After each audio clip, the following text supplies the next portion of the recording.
All right, cool. Welcome everyone to the All Leads Suck podcast, where we come at you every Thursday at 5 p.m. Eastern Time. We come at you with the fire on why all leads suck and what we're going to do about it all together and just give back to the community, both locally and online with you guys. And especially with real estate and marketing, we just basically operate in that arena from day in and day out. But also, we bring an extra special guest to you every Thursday. And today, we've got my man Ryan Rice in the building. Ryan, thank you so much for coming. Yep. But anyway, guys, I'm Dominic Felix. This is Sam. Lewis. And we are ready to roll. Ryan, man, what you been up to lately, bro? Honestly, man, just been trying to build out the sales team, get the boys dialed in. Okay. That's been the big focus the last 6 months, has been stepping out of the closer role myself, because I know I could do it, whatever, right? But to truly scale, I knew I had to step out of that and figure out how to teach that to other people. And so that's been my focus, man. Building out the sales team, getting the boys to hit minimum expectations, getting the right team in place. And that's been my full focus, man. Building out the team, getting the boys dialed. Should you be getting them to hit maximum expectations? Yes. Yes, but it's hard to get anyone to hit maximum expectations if you don't even have a minimum expectation set. I got you. You know what I mean? So for anyone that doesn't know you, Ryan, can you give a little bit more background on yourself and what type of sales team are you talking about? Yeah, so Ryan Rice, obviously, I own Yellow Card Properties. So we're a real estate investment company. We buy houses all throughout Northeast Florida and Southeast Georgia. We have a rental portfolio of about 67, 68 homes right now that we're actually selling here shortly. Hey. And yeah, that's pretty much our goal, is to lock up deals off market, distressed sellers. And the sales team I'm building is a team of killers, hopefully, right? That lock up deals off market and do it week after week after week consistently. What's the size of the team? Currently, right now, we have 2 closers in office, and then we have 2 virtual, called like FUS, or like follow-up specialists, kind of a junior role in Mexico. So 4 total. Setters or follow-up? The role is follow-up specialist, meaning they are essentially calling older leads in our system. So they're not cold calling or calling any leads that we haven't spoke to before. So at one point, this seller that they'd be talking to raised their hand and for whatever reason went cold or dead at that point. So they're reviving those old leads, qualifying them, and then live transferring them to a closer. And how about a dispo agent? So I did have a dispo person, but he was so good at talking and very smooth on the phone that I actually transitioned him over to closer, and he's absolutely killing it. Oh, that's amazing. Wow. So that's been really good. His first month, he's at I want to say it's 11 deals his first month. Wow. So he's crushing. And so right now I'm actually trying to hire that dispo role. So I've been interviewing people for the last 3 Who is weeks. dispo in those 11 deals? So that's the thing. It's either I'm going to dispo them and probably do a crappy job, because dispo, as you know, is a full-time role now. You really have to have someone getting after it, as you know. Yeah. So a lot of those we're just taking down ourselves and just fixing them up. So it's kind of good, because we've had to expand our contractor relationships and our private money relationships. So in that way, it's forced us to grow. But it is a little stressful, because it's oh my gosh, we're taking down. I'd probably say we're taking down most of those deals ourselves to fix them up, or some of them don't need a lot of work. I have a really quick, maybe controversial question.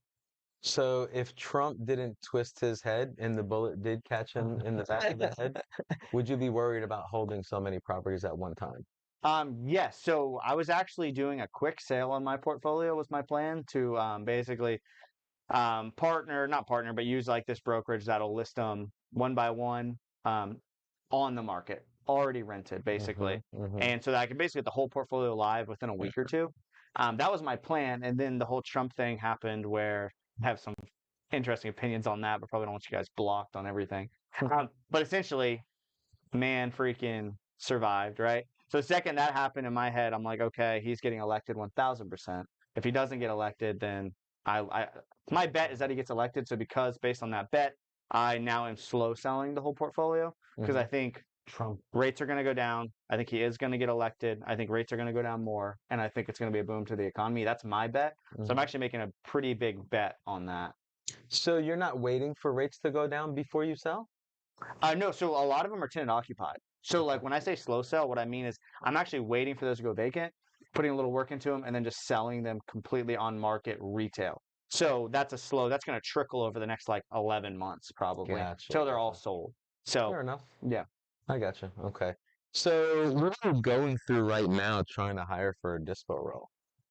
What do you mean by that? You said it's very hard to find someone in that role. You've been interviewing people. It doesn't sound like you've selected anyone just yet, right? No, I haven't selected anyone yet. It's been difficult just because one, I had to get my hiring process kind of ironed out. It's like building a sales funnel. It's the same exact idea. People are much more they're high. It can't be treated as like kind of like I'll just throw an Indeed ad up and pray. It's like a funnel, just like leads are, and just like getting leads because people, as you know, people are the key. You have the right guys, the right team, and it's like this thing just sells itself. So essentially, yeah, I'm interviewing people. I have a funnel built where we basically do like a phone interview first. Yep. It's not done by me, and they kind of vet them just to make sure. Like, it's honestly not super strict initially. It's just to make sure the person's not like a psychopath, and like they're a decent culture fit, like loosely. And then Do they breathe oxygen? pretty much like it's like Yep. if you don't pass that first, like you're probably not the- Breathing test. yeah, yeah. Breathe for me real quick. Okay, it's real. Okay, psycho killer breath. Yeah, Fog and mirror, you passed the first interview. exactly. And then stage two, we do like an online like a Google Meet interview with me and my assistant. She kind of leads it. I'm there just to sense the energy, vibes, look at the guy. If I have any like questions based on his resume or what he said, I'll kind of come in. And then if he passes that, we do the in-person final. And then if they pass the in-person, then I will go on I take them on a dinner date basically with me and my wife and them and their spouse. And that's like the final boss is like if they're not married to someone or dating someone who's like a cool person who like doesn't suck, then I won't hire them. That's kind of the last little final. Who pays for dinner? Me. Out of respect for them because they've showed up because if they've gotten to this step, they've showed up on time every time, planned ahead, not been retarded if you want to use the word. And they breathe and they answer good questions. So they've at least showed their respect along the way. So yeah, okay. Have you ever had anyone, sorry, to try to challenge you and just won't take no for an answer on grabbing that check? No, but if they did, I would just probably not hire them because then they don't understand they don't understand the hierarchy of the room, and it's a respect thing. It's like if you're at your at dinner with your wife and it's her birthday dinner and her friends are there and their husbands are there and like one of the husbands tries to pay for the dinner for your wife. Right. It's weird. It's like, dude, that's like my thing. Like it's kind of like a hierarchy. So it of hasn't respect. happened yet. No, it has not happened. Gotcha. And if it did, I would just be like, I would of course be like, no, I'm going to pay. But if you press from there, I'm judging him completely and just like, all right, he doesn't read a room right. Like he's probably not a good hire. So do you look for real estate professionals when you're doing this, like agents No. or? No, I don't want anyone in real estate. It's a red Really? flag for me. I don't want anyone in real estate or anyone who wants to be an investor. Bottom line, there's a lot of fanboy investors. Yeah. So there's a lot of people that like get excited about real estate and they want to be an investor and it just goes that far. And it's been that far for the last 9 years of their life, most likely. Where, man, I want to be they become a realtor and then they're a lackluster realtor and they're trying to be an investor. And I think a lot of people do that and they don't like actually go all in. They're scared of failure, which is normal. Like most people, like when you start a business are scared. So I don't want to be someone's jumping block to become like a successful real estate investor. I want Right. people bought in who want a career, who want to be with me and are bought into the vision for the next 5-10 years. Right. And oftentimes those are not people who are bitten by the real estate bug. I'd rather have someone come to me from a complete corporate background where they've never had like a great culture and then come work for me and be like, oh my gosh, this is awesome. Right. And then the real estate bug bites them. And then by the time it bites them, they can actually just buy in on our portfolio and the things we're buying. And now like we're in, right? Whereas if they come in with the like presupposition that like their goal is to learn a lot and bail, for one, we have opposite visions. It's not fair to them because I'm going to let them go very quickly because I can read the room. And it's not fair to me too because I want someone bought in trying to grow my vision Right. and be a part of that. Right. So when we hire, I post my vivid vision and all the ads, and I say, hey, if you don't see yourself in this vision, just don't apply. Make it pretty simple, and I make sure when we interview them that they've read it, and I'm asked their thoughts on it to make sure they've read it. That's Gotcha. interesting. What's the most unique part of that process? Do you do anything not quirky, but do you ask them like to send videos explaining why they qualify for the role? Anything unique that's different than other processes? I think the most unique thing we do is in that second interview where we first get kind of the virtual face-to-face is at the end of that interview, we do a little core value exercise. I'm big on core values. I used to think they were corny, but now like I hire and fire based on them. My whole culture is like, dude, if someone's not a core value fit, and it pops its head, it's pretty much like you're out very quickly. And so it means a lot to me. So we do a core value exercise where essentially at the end of the interview, and I set the expectation early. I always set expectations for what the interview is going to be, how it's going to end, and it's going to end with us playing the little exercise. And essentially, I asked them to name 3 people that they admire, and they look up to a lot. The rule is though, the person has to know them, and they have to know each other personally. So they can't be like, oh, I look up to Kobe Bryant or whoever. Like, it has to be someone they have a real relationship with, so they can actually it just makes it more real. Right. And then from there, I will ask them to name certain traits that they admire most about that individual. And we'll usually go from 3 to 5 different traits. And then I'll do 3 people. And then from there, basically that exercise, and you should all do it too if you want to know what your internal core values are. Because basically what you'll notice is the 3 people they pick and the things and the traits they pick about each person, oftentimes they correlate to each other. Right? They might not even say the same word. The first person is usually like a parent, right? It'll be like my father. My father, we had a guy today I was interviewing, and he got a little choked up, right? He's like, it's my father. He was very kind to me. He didn't give up on me when everyone else did. And then he'll go into his best friend, and his best friend, he became successful before I did, and he still had my back, and he still helped me. And so a lot of things correlate, but basically through that exercise, you basically circle what relates between the 3 different people, and those are that person's internal core values. And then I look at those core values and see if they align with my businesses. Wow. And it's interesting because oftentimes you get people choking up because and sometimes I'll choke up because they'll talk about dude, one of the guys today talked about his wife. I love my wife, and the things he was saying about his wife were so sweet and very relatable to how I think of my wife. And so it's interesting. That's the little curveball we put in there. And it really helps you understand these people a lot deeper. Did you guys choose to do that on your own, or did you learn that strategy somewhere? So we tried to do something like it before, but the execution wasn't good. It was kind of I was kind of asking man, what are some things you really value? And it's very obvious. And from there, they already know my core values. So they would just be oh yeah, kindness and it was very they just copy and paste. But this specific strategy we actually got from Results Driven, Tiffany and Josh. Sure. So it's a strategy that I don't know if they use it in their hiring process, but they use it if you attend their event. That's how I found out my business's core values. They make every student play that exercise with each other. And so I was man, that would be perfect to do with the people I bring on board so that I can see if someone's going to be a fit. Because you'll learn a lot about what people value in others. And it's very obvious too, if someone's one guy was valued relentlessness. He loved just someone relentless, do anything to succeed. He didn't care. He'd rip someone's throat out. And for me, I don't that just disagrees with what we believe. So I wouldn't hire that guy. But I would have never got that out of him if I was hey man, what do you really value? Right. Yeah, fair enough. We've been in business how long now? Started January 1st, 2021. So 3.5 years. 3.5 years. Okay. So you've been through a lot. You've been through a good amount of deals, good amount of leads, building a team. So you're learning a ton and learning a ton. I mean, you're perceived as a leader, especially a local leader in the industry. A lot of people know you and a lot of people know Ryan Rice. I appreciate that. So let me ask you this. Why do you think it's perceived that all leads suck? I don't know what that means. What do you mean? Break it down. You don't know what means that all leads suck? Yeah, I don't really understand. So do you think that most people that get into wholesaling make it, or most people fail? Most people fail. 100%. Most people fail. And they fail because they think the lead generation sucks. I don't know. I mean, you've probably talked to a lot of up-and-coming wholesalers more than me, so you probably have a way more accurate read. Okay. Let me ask it in a different way. Okay. All right. So you're a business owner. You're successful. You're probably very optimistic, and you're probably going to work every lead like it's the last lead you had. And that's probably why you have as much success as you have. Yeah. So on the other end of the spectrum, you have someone that is excited about wholesaling because they see it on social media. They think it's an easy $10,000 They do a direct mail They campaign. get into it. They can't figure it out. Yep. And it's their perception that leads might suck. For sure. I see that, yes. I can't convey it. The script doesn't work, whatever the case. What would that person think that way? They would think like that because it's their only experience in the business.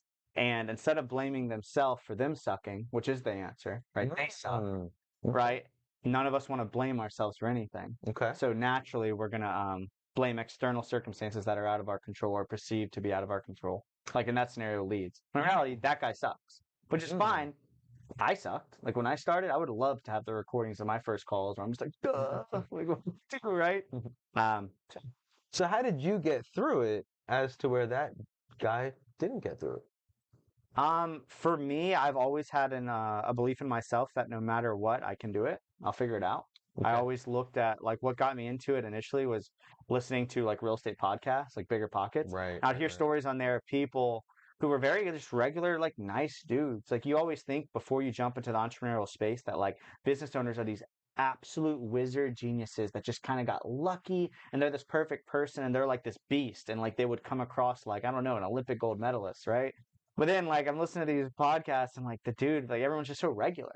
Like, and I'm perceiving them as like not like negatively. Like these guys are obviously great and they're crushing it, but like no better than me. They're just like you in Right. 6 months. Yeah. You in 12 months. Like, or why whatever can't it be me? Right? I always thought like, oh, if he can do it, like even if I somehow have some limitation where I can't do it to the effectiveness of him, half as good as him is still better than where I'm at now. You know, it's funny. The answer that you gave, we literally had the same exact answer, just said in a different way last week. Do you guys remember that from Mike McKay? Yeah. Yep. He goes, it's not the leagues that suck, it's the person that sucks. Yeah. 100%. Yeah. So you said it in like 7 sentences, and he said it in like 1. Yeah. Yeah, 100%. But what you're talking, and I know I have my leg up. I apologize. But what you're talking about is something that I struggled with for a long time. So I'm going to tell a story.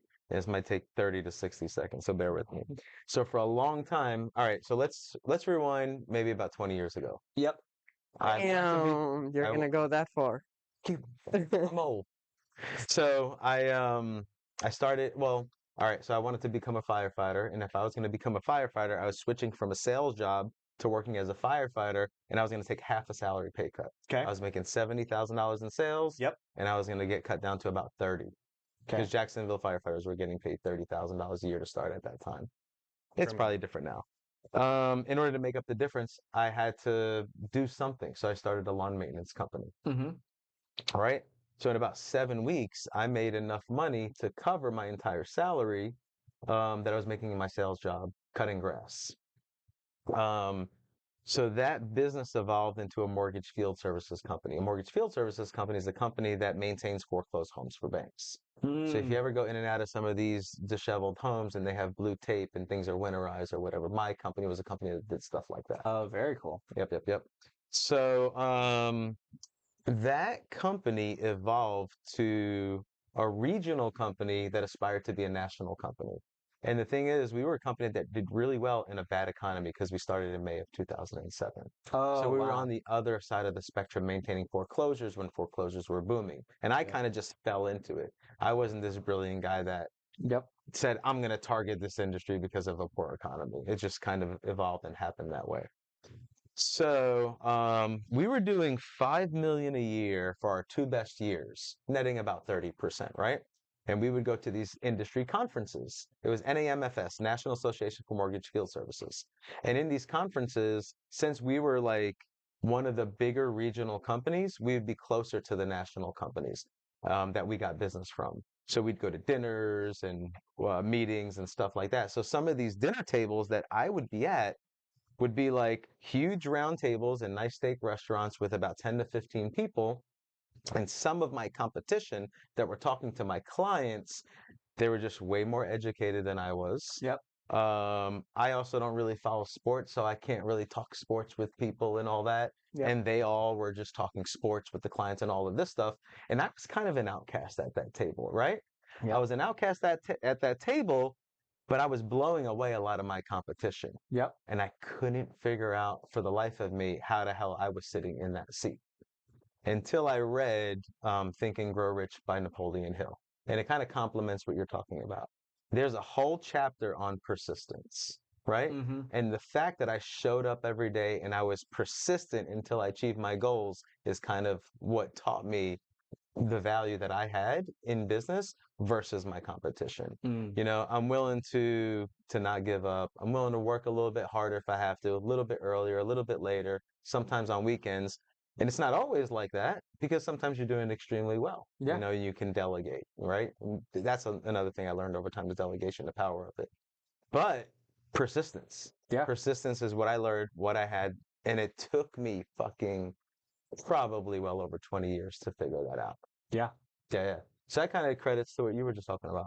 100%. Yep. Yeah, without persistence, it's like, because no matter what, like, I think Alex Hormozi talks about it a lot. It's like, before you jump into a business, like, I'm sure before you guys jumped into AI Speakly, like you said, you were like, all right, 10 weeks, man, we'll have this thing live. 2 weeks. 2 weeks. 2 weeks, we're going to have this thing live. It's going to be printing dough. It's going to be hard at some points, but dude, we're going to crush, right? Bro. And then you got into it. And so that's like uneducated optimism, right? Sam loves this. Hey. Actually. Yeah. So Yeah. uneducated optimism, then you jump into it, and then you get educated optimism, Yeah. which is like, okay, maybe this could work. And then as you keep doing it, you're like, oh my gosh, this is a grind, and here's the actual mountain of what it is. Yep. And that's with any business. And I think people just get to the stage where they always get to stage one, which is, oh my gosh, we're going to build this thing in 2 weeks. It's going to crush. Everything's good. We're going to start a wholesaling business, and it's going to be great. And then they get into it, and they're like, wait, like, you're telling me I got to like maybe go knock on some doors? And oh my gosh, it's 9 a.m. I got to like wake up and like answer the phones. I can't just like do what I want today. And then it's like, oh, this is way harder than I thought. And then they quit there. Yeah. Right. It's Yeah. the saying of the grass is always greener elsewhere. So people come in and they tell you about their wins and how they're making $10,000 in one rip off of one deal, but they wouldn't tell you that they had to make 10,000 phone calls and hear a bunch of no's and have deals fall apart and title issues come up. Oh yeah. And then a $30,000 fee that was supposed to be $30,000 turned into a $10,000 fee. Yeah. And now they're like, well, in 1 month I made $10,000. And then you So- don't realize their marketing costs are like 12, and their staffing is 4, and their CRM's 2, and they just lost 10K. So that we month. rarely have I think like to be an operator in this field is very, very challenging. And most people that teach it don't even do what they are saying. Of course. So I'm curious because I have this concept, which kind of came from Dom, that wholesaling is more difficult than fix and flipping, even though you're not actually doing the brick and mortar stuff. So you do both. You do fix and flips and you do wholesaling. So, and a lot of fix and flippers are trying to get into wholesaling so that they can cut out the fees that they're paying initially and buy their deals deeper. Yep. In your opinion, is fix and flipping harder or easier than wholesaling real estate? I think fix and flipping is much more relationship based. So like the fix and flipper who spends almost nothing on marketing, but's very well known for the last 7 years, and you know he can close. His life, I think, is probably way less stressful and better than the wholesaler who, because wholesaling is completely different. Wholesaling, you are dealing with the outside world and battling for leads and battling with all these crazy scenarios. As just a flipper, you have no marketing costs. It's very relationship heavy, truly, to be successful. So, I mean, I think flipping for someone who's established is much easier than wholesaling. What if you're not established? What if both of them are newbies, no money, just jumping into the game, and a little bit of construction experience in the past? I think starting out wholesaling is going to be easier than Then Than fix and flipping. flipping. Yeah. Why? because wholesaling, it's literally about leads. Now, flipping, it's about leads, but they're more relational leads because you're getting them from other wholesalers usually, right? And it depends on your flipping model. Are you talking direct to seller type of flipping where they're trying to source the deal and flip it? Because that's like, I think, doubly hard. Right, because then you're wholesaling and fix and flipping at the same time. You're going direct. In your example, you're probably talking about someone that's starting that also doesn't have money. Well, Because that's if you what I have was a thinking. $500,000 in the bank, you could probably buy and repair a couple of flips. Yeah. But can you start out and just be a flipper by just getting hard money You can, but it's going to be Yeah, expensive, cost hard you. money. if you have a deal? If you have a deal that makes sense, Well, even if you have a But deal no that makes experience? sense, you have no experience. Unless you're really good at private money, because private money, there's no limit, right? Like if you have an uncle and you're very persuasive, dude, you can get debt for dirt cheap. Right. But in most cases, most people don't have you're talking about the hard money lenders because they're not willing to lend with no experience. No, hard Go money ahead. lenders will lend with no experience, but their points and stuff are going to be higher. A hard Okay. money lender is going to look mostly at the deal and the individual, right? Right. It's probably 80-20, Right. right? But if the individual's sketchy, no matter what, that's going to outweigh everything.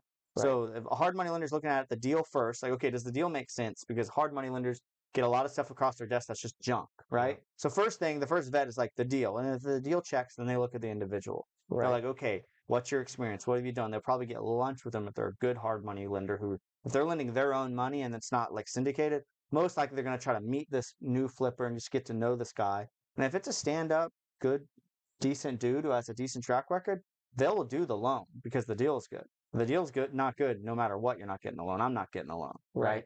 But no matter what, you're getting taxed. Like that hard money lender is going to lend to you at 12-3, 12-4, right? Maybe 12-5 because you have no. Which kind of kills the deal too a little bit.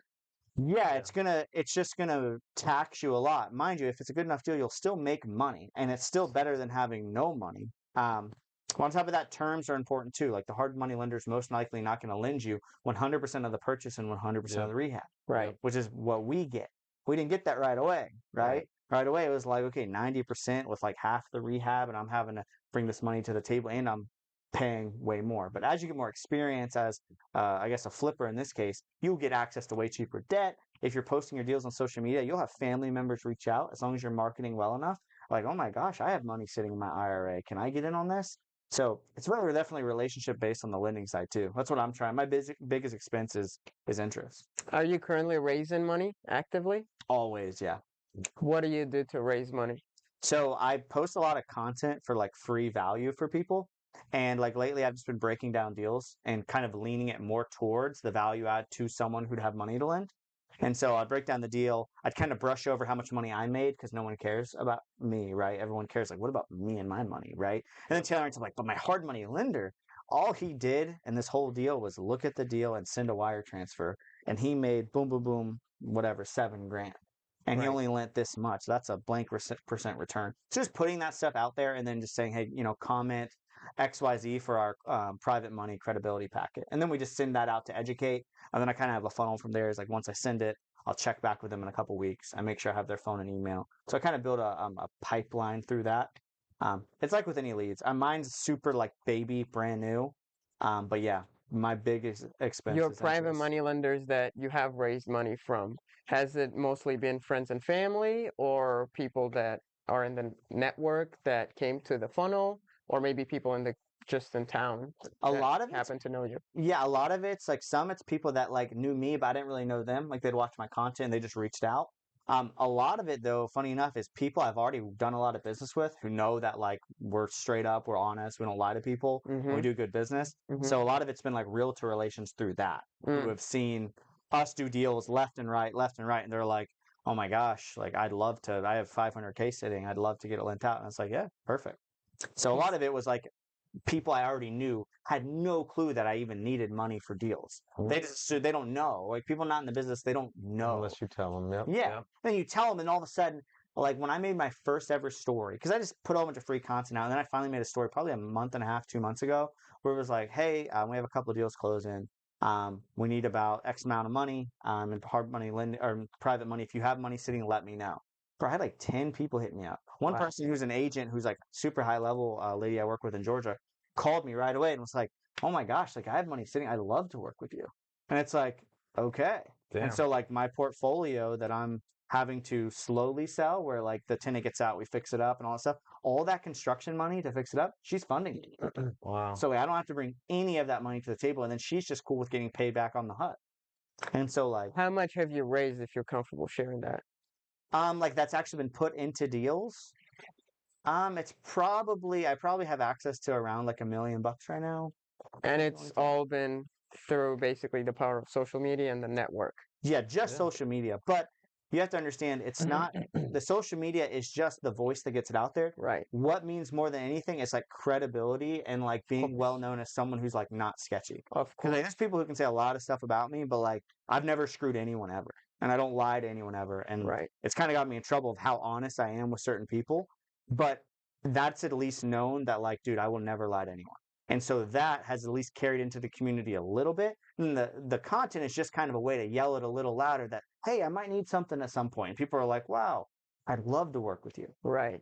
Because me and Lewis, we've raised money, but not even from our network or anything like that, just from the sellers. Yeah. the sellers that we buy property. Oh, really? Yeah. So a lot of That's amazing. Lewis has had this old family that inherited properties from their parents. It was like 7 brothers and sisters, Yep. and he sold their houses, and it was like a long probate deal. He sold it for way more than what they thought they were going to sell it for, and towards the end, we just went to meet with them because the guy supposedly had extra lots that he also wanted to sell. So we started talking about that, and then we couldn't come to a deal. But Lewis was like, "Well, what are you gonna do with all this money that you received?" And he's like, "Well, I'm just sticking it in the bank."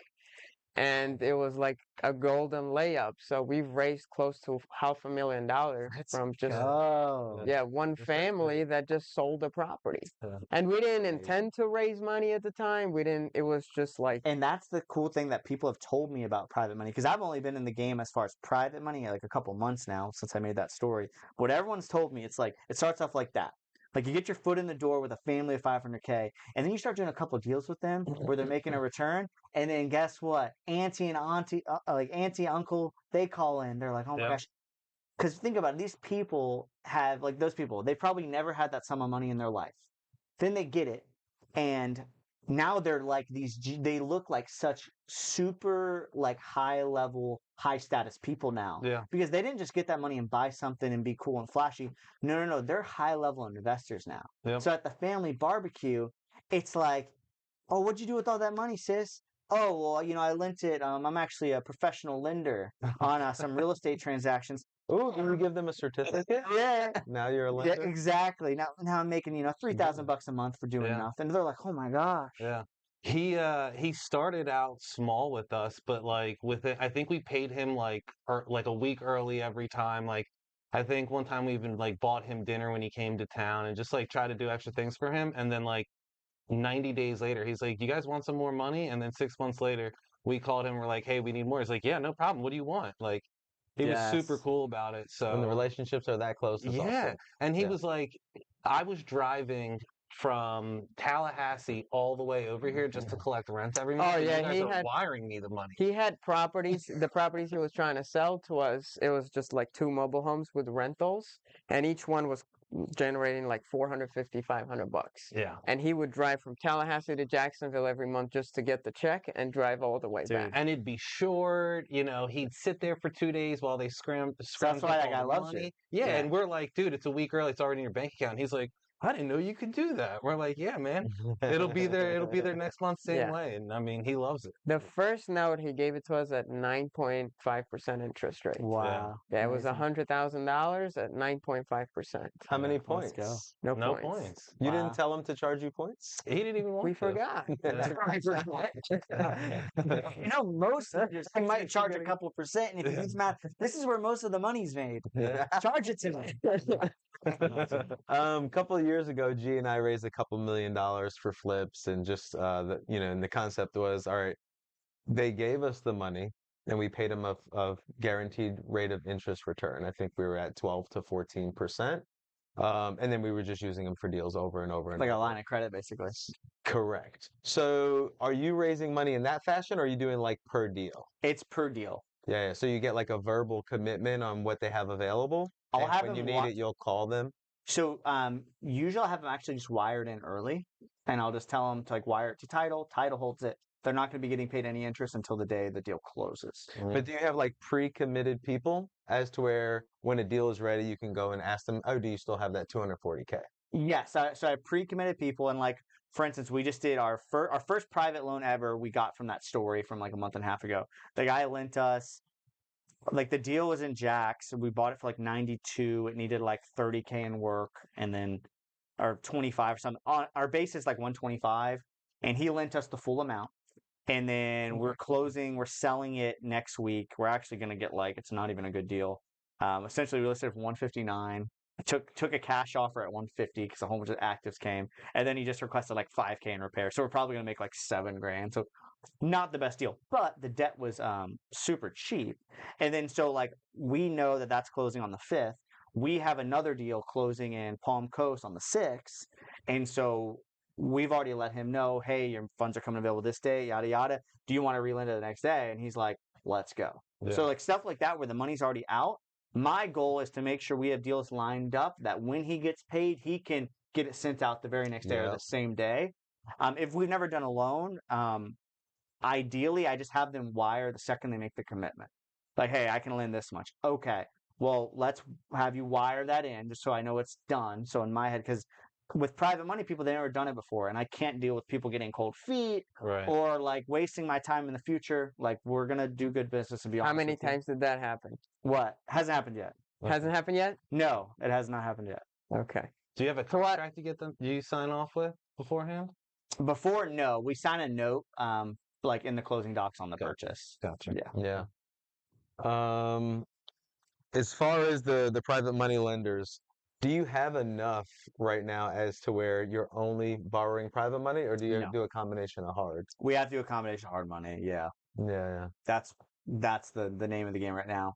Like I said, biggest expense is interest. So the goal is to keep raising private money to where it's like right now it's like a very small portion of what we buy can be purchased with our private money people. Like probably like right now, probably about a quarter. And mind you, they're all in separate little markets. So some of those private money people might not want to lend in Georgia, right? And the Georgia person might not want to lend. So it's very kind of sporadic and not as like dialed in as I'd want it to be.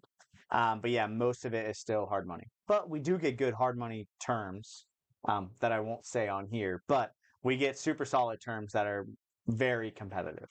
So it's not like horrible to get to borrow it. How many projects are you guys doing a month right now?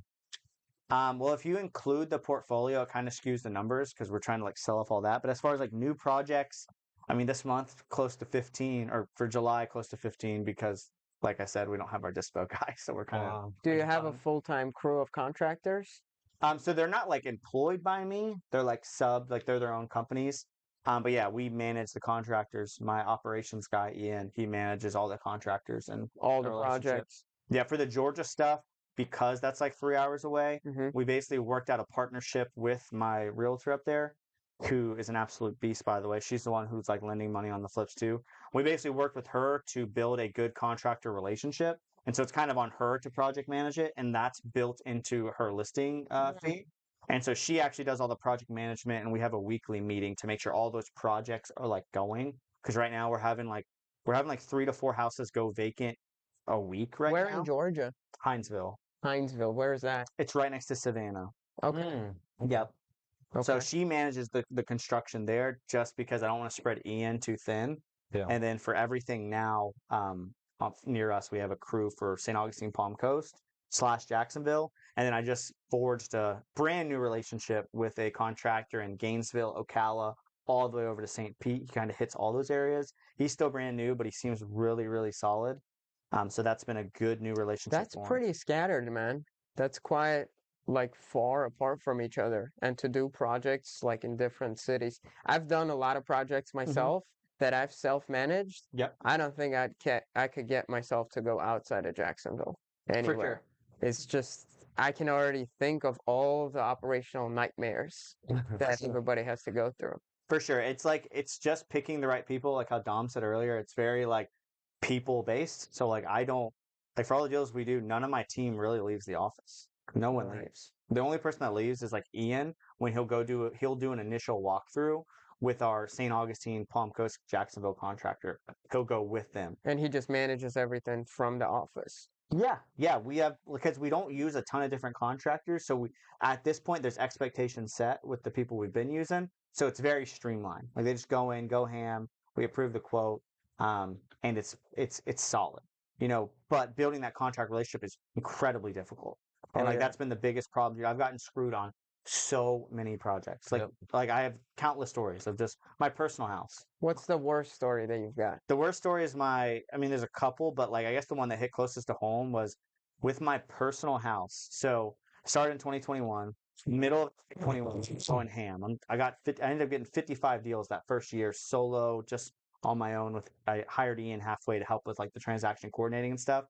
But so I'm going ham, all these things. And I'm talking with Kyle because at the time I just JV'd every deal with him. He closed on them, did all the work, and I would just get checks. And it was like amazing setup. Thinking back to like all the operational expenses I have now, it was like really sick.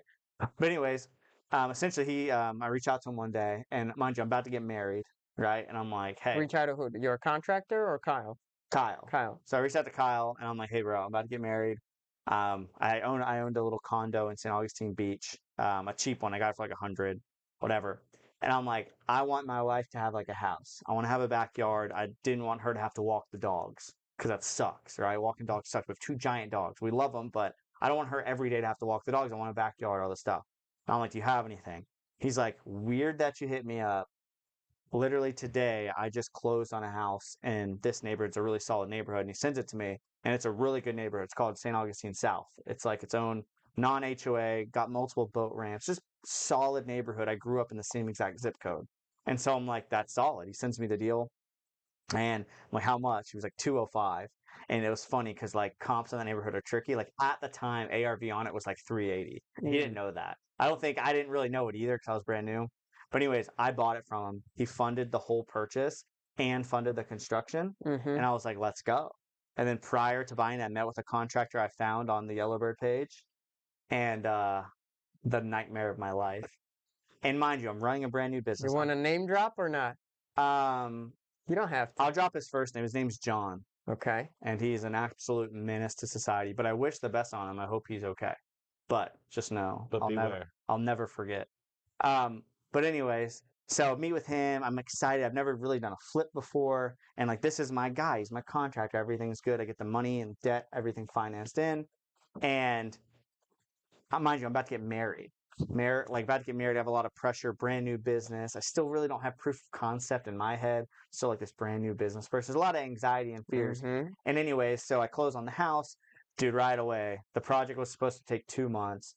Long story short, the dude took like 8 months. Still to this day, my house is not like solid. He lied, stole money, was just a menace to society, and like took advantage of me at every angle. And I just remember having so many sleepless nights because I went over the loan. How long Time ago was frame. this again? 2021. 2021. Okay. Did he take advantage of a lot of people? A lot of people talked about him in the Yellowbird group. I don't know, but I know he was friends with Gary. I don't think they're friends anymore. Oh, I know exactly who you're talking about. Yeah, I feel Okay. bad. I was hoping Gary was going to be here because the only interaction I've ever had with Gary was like while I was going through that nightmare with this dude. Yeah. All I knew was Gary and him were friends. And so I spoke at Yellowbird, and I was kind of feeling myself. Dude, that day. historically, that dude was a good dude, and drugs got involved. Gotcha. And that's the problem. Gotcha. Well, that sucks Yep. because I talked to Gary the first time I ever met Gary, and it was like while that was going on, and I was like, "You're friends with that guy?" And he was like, "Oh yeah," and I'm like, and I was such a douche to Gary, so I was hoping he would be here so I could be like, "Sorry about that." Like I get it. I was trying to figure out if it was the same guy that took advantage of G and I because someone that we fronted $17K for repairs. Oh, that guy screwed me too. I know who you're talking about. Yeah. Same guy. That was a less Oh, painful story. nice. Yeah, same guy got me. But anyways, that was a nightmare of my life. I was this. It's if you know Hard Money, there was a So six. he finished that project? It was like eventually he like halfway finished, and it was like a night. I finished. I basically had to like take over the house like not fully done, and the work done horribly. Well, And mind you, the loan's only 6 months long. Right. So we're 8 months in, and like I have never done this before. I didn't realize that like Kyle can't really foreclose on a personal residence, and it would be a nightmare for him. I thought the dude could press a button and foreclose on my personal home that me and my wife are about to move into. So I do my whole like, it was crazy. It was actually really good for me. I'm glad it happened because it just got me prepared for the freaking business world. Now like I Yeah. feel like, bro, I feel like I could just battle any storm. Going What through this did you stuff do? with You him. just extended the loan with Kyle? No, Kyle was cool. Like he just didn't foreclose on me, and we got it done. And yeah, no, Kyle was solid and just still an amazing guy. And yeah, eventually got in there and moved in. But like that was the worst story just because it was so close to home. And I have my wife who never done like I've never done anything like this before. So this is all new for her. She's living in her happy, cozy little apartment. She's about to come move in with me in my condo, and then at the same time, 2 months later, supposedly move into this freaking place. And so she was like doubtful of the whole thing, not doubtful of me, but just like didn't like the guy. The house was poorly done, so it was just a big battle. But either way, Do you still live there up to this day? yeah, still live there. Yeah, so I've made a lot of upgrades now. Did you fix everything that was wrong? Yeah, everything's good now. The only thing that's annoying is like the way he laid the floor. Is like when you lay floor, you're supposed to start like one part of the house and just go Yeah. because it's LVP. He like started at 2 points of the house. Oh, So there's a so there's a unusual. specific meeting point where like it's like this, bro. I It is get like it. it just in this lip. I feel it every day. I walk over and I just think, Oh my and it makes God. this It annoying reminds little you of click. him every day. Reminds us, it's a little click, but I like it because it kind of reminds I me was like just gonna say. just whatever, dude. Stay Don't trust humble. contractors. No, it just reminds you of like the struggle. Like it just reminds you, like, dude, like don't pretend your crap don't stink. Like The- floors the are journey. reminded. So that was 2020 or 2021? 21. 2021. yeah. 2021. So that was a crazy market. So a lot of deals happening, mostly cash deals, right? What do you mean? Like most of the deals that you were doing, all just cash wholesale deals. that you There were just selling. JVs, joint ventures. So JVs. Kyle would buy. I would get him under contract. I'd spend the money on marketing. I'd lock up the deal, and then Ian would be the transaction coordinating part, and then Kyle would come in, buy it in his LLC's Renovate name, it. renovate, sell it, and then cut me a check out of the proceeds when it's sold. Got it. So in 2022, the rates started going up. Did you feel the pain in the business? In 2022, I mean, not really. To be fair, I probably wasn't paying super close attention as far as that. But no, not really. I mean, I was still solo for most of 2022, so that didn't have a ton of operating expenses. So When did you start building the team? October 2022, I brought in my first sales guy. Did everything wrong. It was just, of course, right? I was like, yeah, man, just shadow me. Just follow me. You'll figure it out. I'm good at sales. You'll learn. And so he really didn't start producing until probably like February of 2023. Wow. But yeah, so it's pretty much solo dolo for 21 and 22 as far as sales. So there wasn't a ton of operations expense. And two, my main marketing method was SMS. So my cost per deal and cost per contract was cheap. And you were primarily just focused on Jacksonville surrounding areas, or did you already start going Oh yeah, I was to already other branched out. Yeah. to other So, markets? Yep, Gainesville, St. Augustine, Palm Coast. I still did some stuff in Jax, but I mainly focused on like St. Aug, Palm Coast, Gainesville. So SMS is really getting hammered right now. Yep. What did you transition to? Yeah, so I transitioned out of SMS probably 9 months ago, something like that, because I read the writing on the wall. I knew it was just getting harder and harder. I Mhm. literally had like half of Ian's job was like battling compliance for SMS stuff. Yeah. And finding new SMS people that maybe didn't follow the rules as good as the other ones, so we get away with better deliverability. And it was just this constant battle. And like I can read the room. Like logically, does anyone here want to receive text messages about anything without being asked about it? No. And because of that, because the consumer doesn't want that, it's just not something that's going to be around for a while. I feel the same way about cold calling personally. I just think eventually there's just because the customer, which in the telecommunication business, like the customer is all that matters, right? In most businesses, of course, but in that business specifically, customer experience is everything because it's so competitive. Logically, they're all going to battle to protect their consumer the most as far as unwanted calls and give them the best experience. So me reading the writing on the wall, I was like, I need to do something else. Okay. So stopped. I didn't stop right away doing SMS, but halfway in 2022, I started doing TV. Not because I thought SMS was stopping. That was when Dude, I saw your commercials actually. Oh, really? Yes. And Yeah, I saw it once or twice, I think. let's go. That's Yeah. awesome. So I started doing TV in 2022, not because I saw any writing on the wall. SMS was still perfectly fine at that point.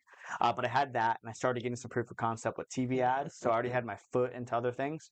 But the big transition out was I started doing a ton of direct mail. Mm-hmm. I started doing a ton of paper lead, like need to sell my house fast, stuff like that, where they do, for you, those of you who don't know, those are companies that they do their own marketing on like Facebook, YouTube, Google, and they basically, if you are the top bidder in the county that you want to lead in, and a lead comes in from their marketing, you get it and you're charged whatever your bid is on that county as PPL.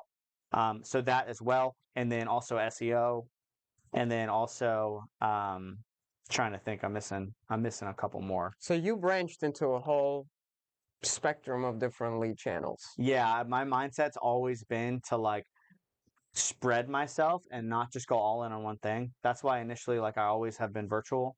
So like from day one, I always knew that like in my opinion, the most optimal way to operate is virtually in this business. So I wanted to operate virtually. I wanted to be in the markets that other people were like too scared to get in because I thought I could get better deals at better numbers, which I think ended up being true. And as far as marketing, I never want to be dependent, like for how I was for so long on just SMS. And which channels that you branched into started working out? So that's the thing too with marketing. Everyone wants like the secret thing. Yeah. They all work. Like direct mail, You just have to work them. yeah, and you have to have really good marketing. Like right now, if I told all of you direct mail was the best, which I think last month it was, a lot of you would see this, and then if you have some cojones on you, you might go drop 5K on a direct mail campaign.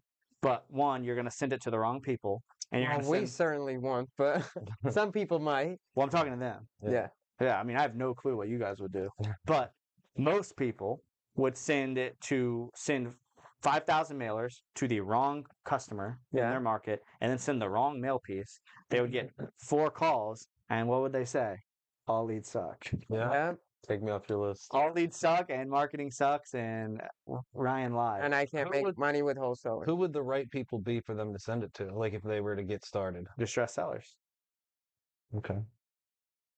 I have a quick question on the same note, but a little bit side note. But all right, so you guys are taking down most of videos. Is it all of them or most of them? Just most of them. We still wholesale some of the stuff. Yeah, sure.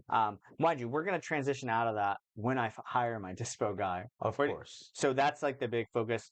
I do have a lot of like already vetted good buyers. Mhm. So like especially like Gainesville, not Ocala, but Gainesville and sort of Ocala, but definitely Gainesville. So anything I get in that market is like an easy wholesale for me. That I don't really want to take down unless it's like an easy cosmetic deal. Yep. But the goal is to get my dispo person going and only keep and flip the juiciest of the juice. Hmm. So is that the only reason you're doing your own deals, or is it also because with the market transition, buyers are more aggressive? Sorry, say that again. Well, because so essentially coming out Like of the 20, end buyers, right? The end Yeah. buyers want to pay less. right, the flippers. Got you. No, that's not really it. And I could be biased, but as the market shifted and buyers became more picky, is the same time I developed a disposition person and got him rolling. So as people got more picky, my dispo got a lot better. So I didn't really see any fall off. If anything, it got a lot better. And I'm like, I'm feeling great because I had no dispo process before. And now a deal that I thought, like, we had a deal in Keystone Heights that we had 3 offers at like 125, 125, 124. And I'm like, oh my gosh. And then like the next day, my dispo guy found us a buyer at 145 and got like as a 20K higher buyer. So I have not seen that, but also I'm biased because as it fell and got more strict, we actually started doing dispo the right way. Well, there you go. You know That's what I mean? awesome. Hell yeah. So if you can help that people out, anyone that wants to know what you did to find that buyer that paid more, what was he doing? So that was actually on Zillow. So that was a It was Zillow. listed? No. The lead or the end buyer? The lead. The No, the end buyer. deal. Oh, the deal. Yeah. Oh, I have no clue where that deal's from. I want to say that was probably a TV ad, the deal itself.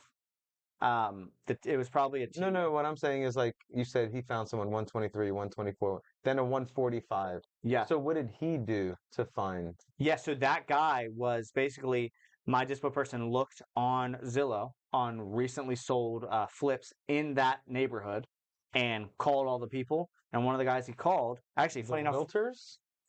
yes. So he called the realtors and Okay. tried to get access to the buyers, or just go through the realtor either way. Yep. But he actually called a person who was the realtor, and he wasn't the flipper on the deal, but he was the realtor, and he wanted to be a flipper. He wanted to flip deals. So when my guy called him, he's like, "Oh my gosh, I know that street. I'm going there right now." And then he went and drove there. He's like, "Do you have photos of the interior?" Great timing, yeah. Yeah, it was perfect. And then within like 10 minutes, the guy actually knew me personally, which was funny. I knew him too, but obviously didn't know him in this scenario. Just a buddy of mine. He's like, "Yeah, I know Ryan." He's like, "Send me the deal, blah, blah, blah." And he ended up locking it up same day at 145 just through Zillow. Gino, I'm going to tell you this now before Sam does. Clip that and send it to Bradley. Because Sam has been saying this for a year to our dispo guy. And he always, I mean, he does it, but he I don't know, he's not as persistent on it, I guess. And I mean, that's how Sam and I used to sell our deals, especially like we did a deal out of state. I think the 5th or 6th person we called ended up buying the deal and they Yep. had somebody who was wanting a flip in that neighborhood, and it's like that's the best way to do it. You just have to 100%. make those phone calls. 100%. Do all of your guys' deals currently, are all of them cash, or do you guys do any creative deals? We don't really do any creative. I've only done one creative deal, and I bought it through a different wholesaler, and it actually ended up being really solid. I don't like creative initially. I don't like it as far as a sales team because sales is already complex and hard enough in this business, and staying consistent and like focusing on like the core bases of what you need to be good at and hit and sharpish and polished. It's already a lot. It's already a lot. And then you add into the fact that like, for instance, there's like, oh, add into the creative, also the novation, also, hey, why don't you just list it? Here's our listing referral partner. Like there's all these other ways you can go. And I've just never wanted to, I haven't wanted to get in there yet, except for the fear, I guess, of just confusing my guys and like changing their focus away from our core focus. You know, it's funny you say that because Dom used to run a larger operation than what we have right now. And when they started introducing creative into their operations, all of their deals just started going So down. before creative was even known, before anyone knew Pace Morby, in year 2 in business, we started bringing in creative concepts, seller financing, and stuff Yep. like that. And it kind of messed us up for like 3 months. Do you think it confused your guys? It confused them? Like, do I focus creative here? Because now they're having to think like business owners, right? Well, here's the funny thing. So we're actually getting to a point. So it ruined us for 3 months, and we had to completely wipe it out and go straight back to cash. And then we got back on board, and we did extremely well. We did fine for several years. In this market, though, I mean, Sam is doing a shit ton of. Sam does most of the sales here.